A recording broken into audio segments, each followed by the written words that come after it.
How to make exercising your horse fun and easy. What's the struggle you want to resolve? The answer you're hoping to find today. I'm glad you're here. My motto is that you can learn something new every day. In this 45-minute class, I'm sharing 5 strategies, my keys to success, that will help you exercise your horse consistently and make it fun and easy and to get results. When you have a non-ridden horse, exercising can be extra challenging. What if your horse hates lunging or exercising in general? I will share strategies to make movement training easy and fun. I'll share my favorite non-ridden exercise, which is a great alternative to lunging. And as a bonus, I have a wonderful holiday freebie for you at the end. My name is Sandra Poppema. In the 90s, I started teaching equine clicker training. I helped hundreds of horses and horse people introduce clicker training to their horses. In 2009, I got my first wild horse. I tamed Kira in just 3 weeks using positive reinforcement. Then I developed the HippoLogic method based on what I did so others could replicate my results. I turned it into an online home study program to help people like you train your own horse force-free and bond in the process. Everything I share with you today is based on what I've learned observing horses, my own experience of training, and experiences of my clients. This is what I have accomplished with the techniques that I share with you today. And when you hear me talk about trainers, I talk about horse owners. We all train our horses every day because horses are always learning. I use the terms clicker training and positive reinforcement interchangeable. You don't need to use a click to train your horse. You can use any marker you want. When you're on the live call, know that at the end I will answer the questions you admitted on your Zoom registration. You will walk away with tailored tips about how to implement this in your day-to-day training with your horse. If you're watching the recording, resources and links are available below the video. Learning happens effortlessly in play when we are having fun. Exercise is easier when there's no resistance in you or in your horse. Here are some common signs your horse finds exercise hard or maybe even aversive. Reluctance to go to the arena. He's slowing down and you don't know what to do about this. When he's trotting, he easily falls back to a walk, and maybe even in a walk he's slowing down and he would be stopping if you'd let him. Your horse is lifting his head or turns away when you want to halter or bridle him. By recognizing these signs and addressing the causes first, you're already ahead of most horse people. What your horse feels and experiences matters. Exercising your horse is more enjoyable if he doesn't cause stress before or in training. Listen to your horse. Some people think that their horses get bored in training, but often their horses are confused. Or the rate of reinforcement is wrong and therefore horses offer less instead of more and better quality movement. I wonder if trainers themselves get bored because they don't see results or they don't like what they are doing. With positive reinforcement, horses love learning. They won't get bored. Many horse people also say they don't have time to exercise their horses. Maybe you have used this excuse yourself. I know I have. And I also know this is not completely true. I know all of you would do anything the moment your horse would get sick. Then there is time to take care of your horse. I believe not having time to exercise your horse is another symptom. A symptom of not having fun or simply a lack of clarity. Today I'm going to give you solutions that will help you solve these struggles. I've worked with many horse people, and once they know what to do, how to do it, it suddenly becomes easy to stick with it. Especially true when you have support. Time struggles evaporate with clarity. I didn't have time for my overweight horse Kira until she got laminitis. Suddenly I spent 4 hours a day caring for her. Looking back, I lacked a plan to get my fat horse fit. I didn't have realistic expectations. I started exercising her and stopped as many times because I didn't see results. I simply didn't know what to do or how to do it. With the right tools, support and mindset, I turned things around. And that's why I'm sharing my experiences with you, to help you, to tell you there's hope, you can do this. I believe that everyone can do this when they have the right tools and support. When you don't know where to start and just start without having a clear plan, you will fall off the wagon. You need a plan. You also need to track your training. Success comes from setting clear goals, and when you're able to measure efforts and progress as well and work consistently towards your goal. When movement training is fun and effortless, it's easy to stick with it and get results. Because results are motivating. But first, we have to learn how we can keep track of our results. Here are 3 easy ways to measure your starting point. Your starting point is your baseline. Here is where your horse is at. Fitness. How many steps, meters or minutes can your horse walk, trot or canter before he slows down? Does he canter at all? Weight. Use a measuring tape once a week, or if you can, a scale once a month to keep track of your horse's weight. Photos. Take weekly progress pictures. At first, you won't see anything changing, but after a couple of months, you will. Let's start with my personal journey with Kira, because you might recognize elements of it. I got Kira when she was 11 months old, fresh out of the wild. Her mother was an Exmoor pony and her father an Andalusian, and I boarded her on a nearby dairy farm. Little did I know about the amount of protein and sugar levels of production pastures, grasses that have been developed to increase the milk productions in cows, not suitable for horses. Over the years, Kira gained weight and her neck became hard and crusty. I started and stopped many times with an exercise regime. People told me, "She looks like an Andalusian, this is just how they are built." And I wanted to believe them. I never accomplished to get Kira fit with just exercising her. And I tried everything that wasn't lunging or round penning because she hated circles. On circles, she pinned her ears.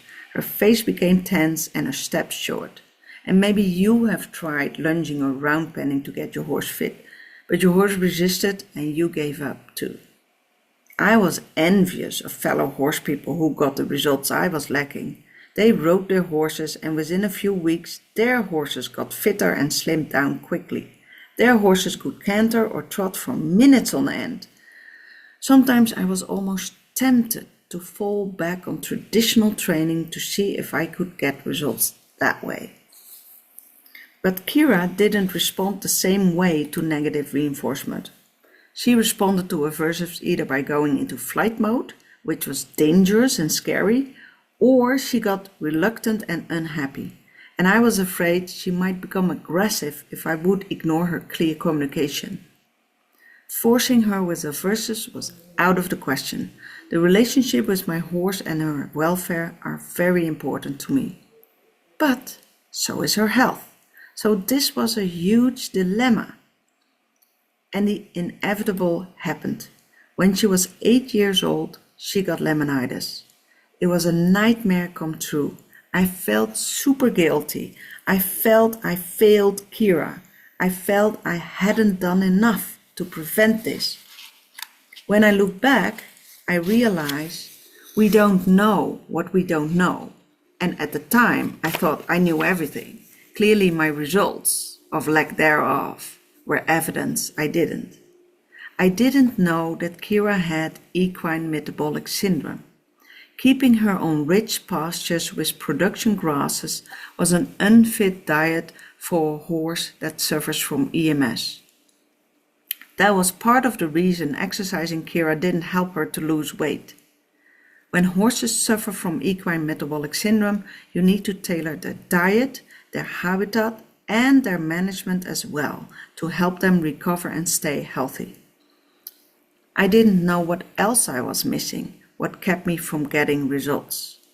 Now I do, and that's why I share it with horse people like you, so you have more tools and knowledge to help you prevent this or solve it. The vet bills and other bills quickly accumulated. I bought special boots for Kira with laminitis gel inlays to make her more comfortable. I changed her diet. I soaked her hay, bought nets, tubs and a wheelbarrow to soak her hay in. I also had to change her habitat. She went from 18 hours in a field, eating from a round bale, to solitary confinement to manage her calorie intake and get healthy again. This was not all very expensive, it was also very time-consuming. I shifted from I don't have time to exercise my horse to spending 3 to 4 hours a day at the barn, taking care of her, exercising her, soaking hay, and dealing with all kinds of new problems that arose. Kira started to eat wood, and she ate a hole in her shelter in one afternoon. She dug trenches with her pacing, which meant more bills to pay. Besides nutrition and management, exercise was key to Kira's recovery. Exercise helped prevent future laminitis. When Kira developed laminitis, it was my wake-up call. Her recovery was expensive and time-consuming, but it taught me invaluable lessons that I now can share with others. My vet told me to exercise her. Kira could barely walk, even with her boots on. So I had to start there, with short in-hand walks. I used choices and positive reinforcement to strengthen her choice to move. Literally each step forward was rewarded in the beginning. When she stopped, I just waited until she decided to do another step. I did not ask her or tugged her lead rope. I waited and waited until she did a step, and then I clicked and rewarded. I think our first 20-minute walk, we were standing for about 15 minutes. We barely made it to the road. It didn't take long before we got all the way to the corner of the road without stopping. She started to enjoy our daily walks. This is the first key to success. Start where your horse is at, even when that means you start with a 20-minute in-hand walk, like I did, or maybe even a 10-minute walk. This is one way to make it easy. Easy for your horse and easy for you to start a streak. Over-asking your horse leads to struggles, sooner or later. The second key to success is to make exercising something your horse looks forward to. I made our daily walks enjoyable by giving Kira choices, like setting her pace, which was very slow at first. Choices give the horse control, which is a high-value reinforcer. Kira wasn't motivated in the arena, so we went out on the road where she could explore and see new things she enjoyed. Using positive reinforcement and listening to her feedback deepened our bond. For example, when Kira stopped due to pain or uncertainty, I let her pause until she decided to move again. And all this strengthened her trust in me. We bonded over her laminitis. The third key to success is to make a training schedule and develop a daily routine. My routine, soaking Kira's hay, mucking her paddock, grooming and then taking her out for a walk, made exercise predictable for Kira. And she also learned I wouldn't over-ask her, and she was allowed to choose her own pace. Slow and steady wins the race. It's the consistency that counts. Consistency is your superpower. Key number 4. make a shaping plan that will help you train your desired behaviors. A shaping plan is a written manual how to train a behavior with positive reinforcement. For instance, how to train a steady, active walk without stopping and put it on cue. Your end goal behavior is divided into smaller steps, your criteria. With a shaping plan, you know exactly what to reinforce and when to click. When you do the thinking before you train, you can focus on training your horse. Simply follow the steps in your shaping plan and it lowers the resistance to start and it helps you keep going. With a shaping plan, you won't get stuck, you won't plateau in your training, and you won't skip steps. Once Kira recovered and got fitter, I had to figure out a way to exercise her in trot and canter. The reverse round pen had its limitations. I discovered quickly that I was the bottleneck for speed and for duration. When I got tired and the moving target slowed down, Kira slowed down. Without a target, she wouldn't move. Kira also still hated circles. I get it. Circles are aversive. Back to the original questions. What makes it fun and easy? Straight lines are easy and natural for horses. Why not use a different shape to exercise her? I stopped using a target. Moving targets are bottlenecks for training trot and canter. I came up with a new approach, the HippoLogic rectangle. I taught Kira to leave me without a target and to move around the four corners on her own. The HippoLogic rectangle was born. The reason I called it the HippoLogic rectangle is because of the HippoLogic method of training it. It's fun and easy for horse and for the trainer. With this special approach, you prevent frustration. The HippoLogic rectangle offers step-by-step training plans and shaping plans and a clear program. It's a great way of exercising without riding. It's super versatile, as I will show you in the video, and you can use it for more than just movement training, and all horses can do this. Let's take a look at the video.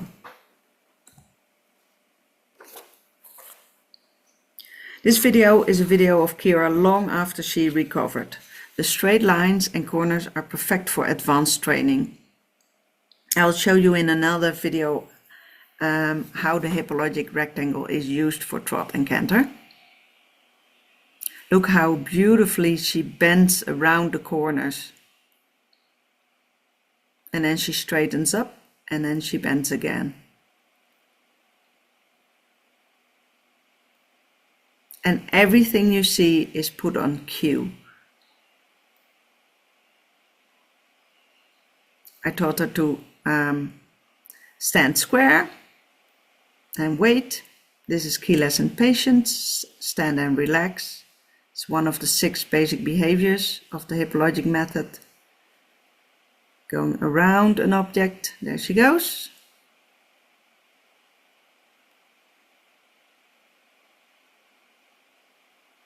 And stand and relax.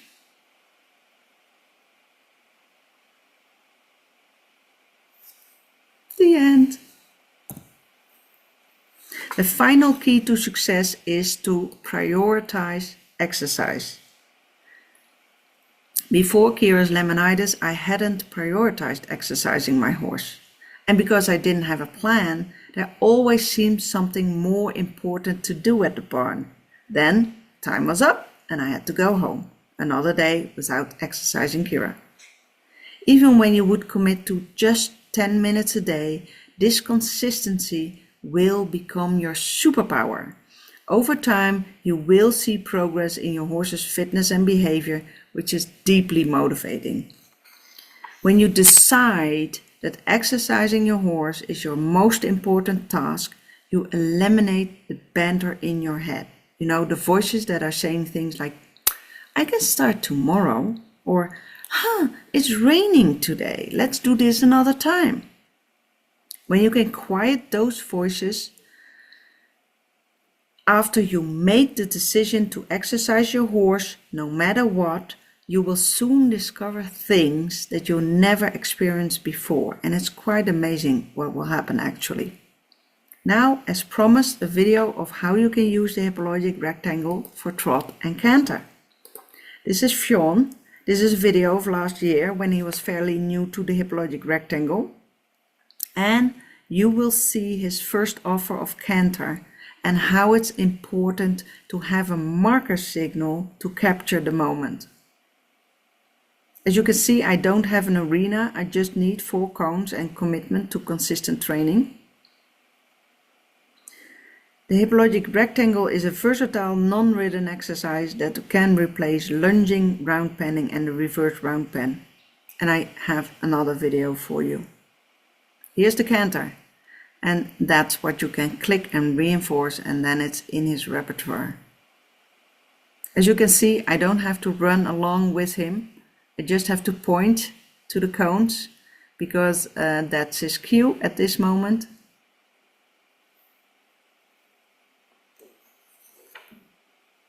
And it's not always perfect.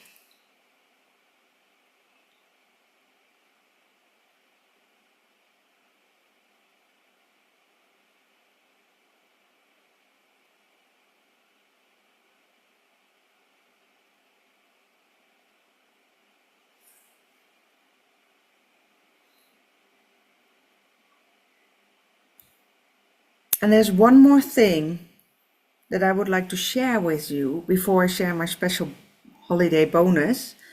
Exercising a horse consistently is challenging.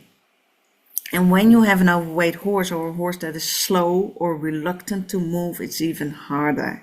And there's something very important I learned in my journey to recovering Kira. And I wish I had known this because it would have helped me a lot with my motivation. And I call it the tipping points. And a tipping point is the moment when something hard becomes easy. So, what are things that are hard? The start. The start is always hard. We all feel the resistance to start, right? Not knowing the outcome, you're wondering, are you doing the right things? Is it useful what you're doing? And when you implement today's strategies, results are inevitable. You will get results. It is useful what you're doing. Your horse doesn't know what you want. He might be confused, but he's learning and he needs time and repetition before he understands what to do. With a shaping plan, you will help your horse. Without a schedule, you have no consistency. Do you think having a training schedule would make things easier? Can we agree that not having a plan is really hard? And when you stick with your goals and use the 5 strategies I taught you today, it will become easy. After a while, you will get results, and that motivates. You will have clarity, the what, the when and the how when you use shaping plans. The easier it is, the easier it will be to prioritize exercise. It will become a non-negotiable, and exercise your horse will become a habit, just like feeding and mucking is. At first, your horse might be reluctant, but with structure and the use of positive reinforcement, your horse soon starts to understand what he's supposed to do. He will anticipate and starts to offer forward movement, trot or even canter, just like Fionn did in the video. You can start building duration in movement. The struggle to get your horse moving is over. When exercise is aversive, it will become the opposite once your horse can keep a steady pace for a certain amount of time. That's when his body starts to make endorphins. These feel-good hormones will help your horse enjoy his daily exercises. Some horses will offer a more active pace once they warmed up. This is where stamina is built. Once you recognize it, you can use this to your advantage in training. For instance, I discovered that Kira needed between 7 and 10 minutes warm-up, depending on the weather and temperature. When I asked her for a trot too early, she wouldn't do it. She would ignore my cue. which is allowed in clicker training. It's valuable feedback from the horse. I paid attention to those signs. When I had to cue her more than once, I knew she wasn't ready. Listen to your horse. Kira wasn't naughty or disobedient. She was just telling me she hadn't warmed up yet. When you start to listen, you will improve the communication with your horse. If I cued her after she was warmed up sufficiently, she would go in an active forward trot, something she wouldn't do before. Another tipping point is when you can start fading out your clicks and treats. You don't need to keep clicking and treating once the behavior walk, trot and canter are on cue. The amount of treats we use in the beginning of movement training is greatly reduced once behavior are strong and on cue. This is something that is often overlooked or forgotten. We think we need to keep clicking, but that's not true. After 2 weeks, I barely needed treats on her daily hand walks. Kira would just walk on cue, and kept a steady pace. Walking had become appetitive and reinforcing in itself. Here's a video of Fionn in the HippoLogic rectangle. I don't have to click for going around every cone. Fionn understands what to do.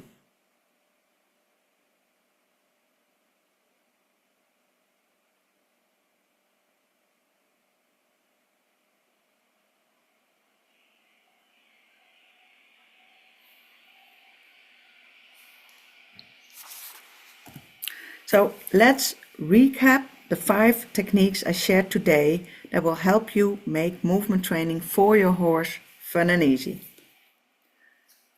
Start where your horse is at. Use the baseline to see where he is at. Make exercising fun, easy and rewarding with positive reinforcement. Choose an exercise and environment your horse likes. Offer your horse some choices and control in training. Stick with it. Consistency is key. Make a training schedule. Use shaping plans for each behavior so you know exactly what to do, when to do it, and how to train it. This will reduce the friction to start. Prioritize exercise. Make it non-negotiable. Create an accountability for yourself so you won't fall off the wagon and you will make it happen. Join a community with like-minded people that have similar goals. These strategies work when combined together. Don't just pick one. That won't work. With the right tools and support, you can achieve incredible results and enjoy the journey with your horse. And I hope you are inspired to start today and implement these 5 keys to success in your horse's exercise program. When you're worried that you can't do this by yourself because you don't have the knowledge, or when you have fallen off the exercise wagon so many times that you are reluctant to start again, afraid of failure, or you just don't know how to start, use the holiday bonus. When this sounds all very attractive to you and you want to exercise your horse with positive reinforcement, when you want to learn to listen to your horse and bond in the process, I want to invite you to a free clicker training assessment to see where you're at with these 5 strategies and what you can do to get results faster. Here's the link to book an assessment with me. We will go over your training step by step and you will walk away with valuable insights in what you need to change in order to improve your results in training. The link to book an assessment is in the chat, and if you're watching the replay, you will find it below the video. I'm here to help you make exercising your horse with positive reinforcement fun and easy. And it's not easy doing this by yourself. And I know that because I couldn't do it either, only with the help of my mentor. And when I started to use these training tools, I was able to make the changes I needed to get Kira fit and healthy. She never got laminitis again. And when you are inspired and ready to take the next step, your next step is to book an assessment. At the end, you will have a clear vision of what you can improve and how. Because when you know what to do, you can make faster strides towards your desired outcome. And when you book an assessment with this link, it's free. Don't wait too long because the spots usually go really fast. Happy holidays and happy horse training. Thank you for joining.